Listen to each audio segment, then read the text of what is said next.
What's up, guys? Welcome back to Road to the 2 Comma Club. Justin here, and another 2-day recap for you guys. This is for June 8th, Friday, and then June 11th, Monday. So I'm trying to make some progress. I think I'm finding a good rhythm here, so hopefully I can keep these videos under 10 minutes and I can just kind of keep going. But there's a lot of stuff to talk about. I'm gonna glaze over a lot of stuff. So I'm gonna put a lot of links in the description. If there's any piece of news that you may have missed, definitely click on those links and just kind of update yourself. I know we're 2 months behind, but there's still stuff that I totally missed. So it could still be of value to you guys to check them out. Now, okay, let's just get into it. So on Friday, the stocks as a whole did pretty well. The NASDAQ went up 10 points and the Dow went up 75 points. It was kind of mixed though, like Apple, we had a handful of stocks that went down, but some also went up. Home Depot, I would say, had a pretty good day. Went up $2.16. It didn't do a lot for us in terms of our call options, but it's still a solid day when Home Depot goes up like 1%. That's really awesome. So general news, of course, the Summit fears ebb was one of the headlines. I mean, this is like, I feel like I'm watching reruns all the time. The market goes down because they're scared of something. The next day they go up because they're not so scared of it anymore. So that's going to happen a lot.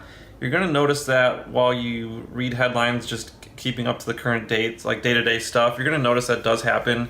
And some of you will be smart enough to capitalize on that, and I'm kind of too scared to do that. I've done it maybe once or twice successfully where, fears of stuff drove stocks down and I bought stuff, and then the next day they went up and I made money. So, I mean, I have done that, but I'll be honest, I'm not like an expert at doing that. So there are some people who are really good at that, but I think it comes with experience. The more you trade, the more you see this stuff, it kind of just becomes ingrained in your brain, and you kind of like your gut will tell you, ooh, this is a good opportunity. So it just comes with experience, and so that's a good little piece of advice for you guys. But let's just keep going because there's a lot to talk about. So we didn't do any trades today, but our universal display call did expire out of the money. That's the one that we sold, so that's good when it expires out of the money. So we got to keep that $52.33 premium, and we got to keep our 100 shares of universal display. So again, covered calls is a great way to make extra money in addition to dividends. And so that's a strategy I've been using lately. And I'll make a video later on to kind of talk about how much I've made so far doing that, because it's interesting to kind of look at that as another way to make money. So let's keep on going. Let's talk about the winners now. So today it wasn't like a huge day for us. We made a little less than $1,000, but it's still, it's still green. So we'll talk about some of the winners. We had Constellation Brands. Our calls went up 15%, and we only made $192 on it, but not bad. It's a lot of those small gains that kind of add up to help you have a good day. The second page, we had our Twitter calls went up 19%, so that was awesome, and you can see the rest of the gainers there. Third page, we had our Sprint calls went up a penny, which is 100% gain, so we only made $25 on that. I gave up on those Sprint calls. We're not going to make any money on that. So here are the next pages. You can kind of quickly look at them. I'm not updating any of these pages. I usually do the first three now and the last three. So speaking of the last three, let's get to the third to last page now. So on this page, you can see not a lot of movement. Our universal display call for the December 2018 expiration did drop about 10%. So that wasn't really good. And then we have on the second to last page, a lot of calls didn't do anything. Although our NVIDIA call, and I'll go to the last page because some of this stuff was still shown on the last page. So the NVIDIA calls, we did drop 5.8%. It did hurt us because of how expensive those calls are. So we have 4 of them. So we did lose about $1,000 on those today. So that kind of sucks. So in terms of news, however, okay, so there's a lot of stuff, and I was reading a lot last night. I read for a good hour or so. But again, the general market news, their fears are kind of calming down a little bit about the summit and all that stuff. So I'll post links in the description for that. Now, another article I did read that was interesting was a Better Buy article. So was where they compared 2 stocks, Walmart versus Lowe's. And the guy basically said Lowe's is a good stock if you're looking for an increase in dividends. However, overall, he thinks Walmart has more growth opportunities in the future with their online push and all that stuff. So that's a good article to read. Microsoft acquired, apparently, I didn't know this, they acquired GitHub, which is an online software development platform company. I hope I said that right. And Yeah, I've heard of GitHub many times. A lot of people use GitHub. They download software from there. They upload software to there, like the stuff that they've programmed. But I'm not an expert with that, but I have heard of GitHub, and it's a huge, huge site, lots of users. And so Microsoft, I think that was a really smart purchase for them. Also, Apple Watch has some cool features coming. And with Tesla headlines, the main one for me that really caught my attention was the Model Y may eclipse the Model 3. And I kind of heard that already just from keeping up, but Elon Musk was saying that they learned a lot from the Model 3 production. They're going to improve it on the Model Y. He expects the Model Y to sell even better. And I think since most people like crossovers, they will probably want the Model Y more than the 3. But he said that he has a lofty goal of 1 million, being able to make 1 million Model Ys in a year, which is just astronomical compared to what they do now.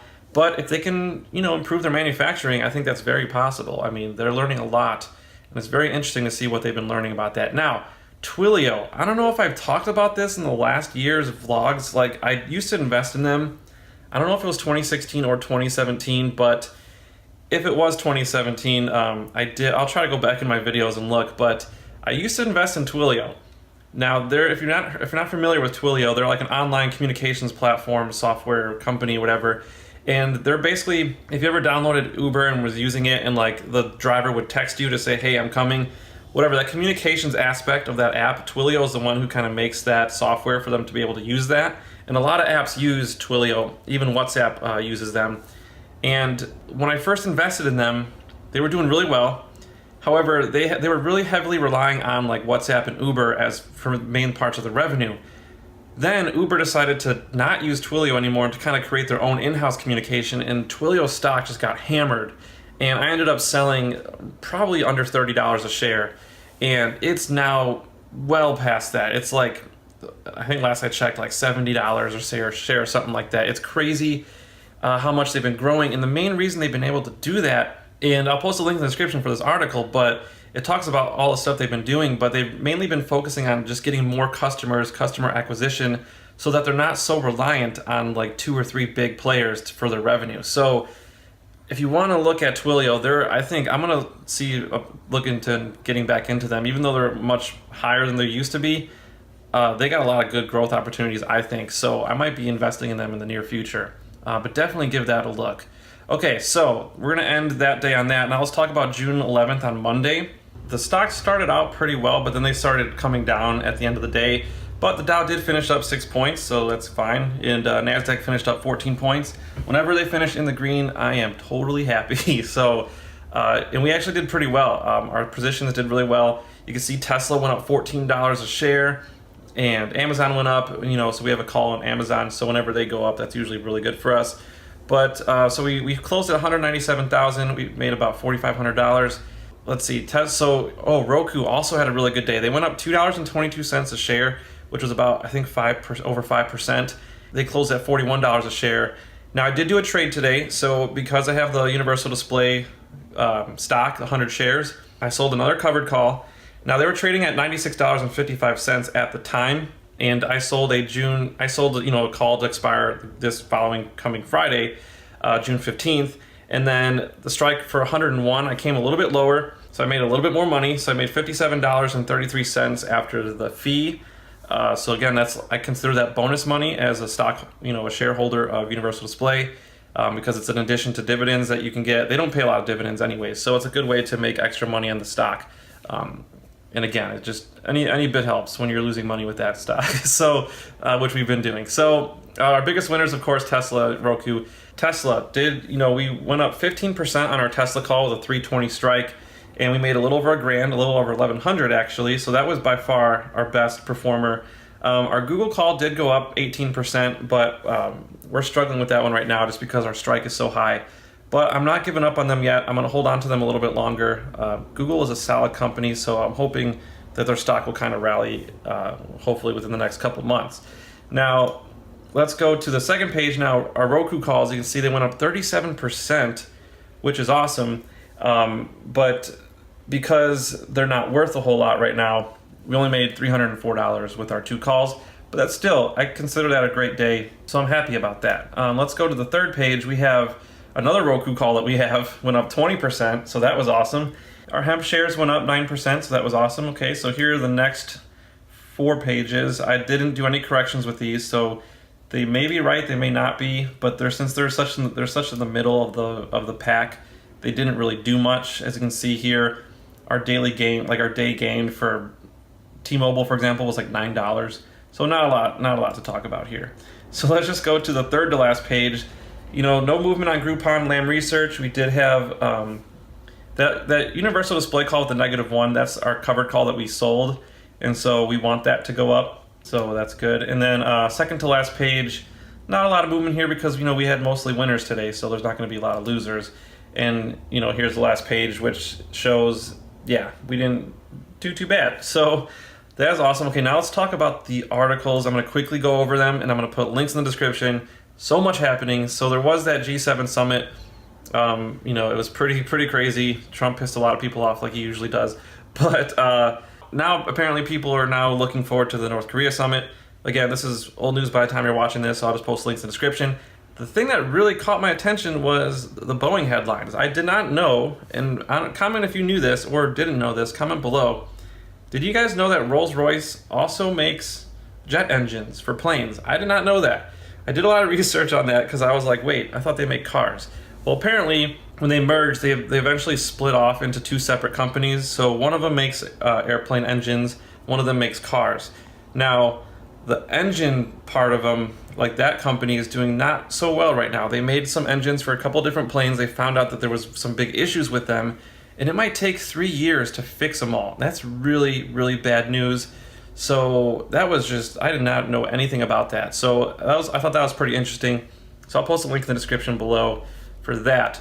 Now with EA Sports, they announced that they're going to be, you know, jumping on that Battle Royale bandwagon with their Battlefield 5 game. And Activision also recently announced that they're going to be doing a Battle Royale style with their Call of Duty. So if you're not familiar with Battle Royale, it became famous with the Fortnite game. It's basically a bunch of people start and you just kill each other until there's one man standing. So it's kind of a fun game to play, and they've been doing very well with it, so that the other game makers are now trying to get in on that, you know, that gravy train, so they can make money off of that as well.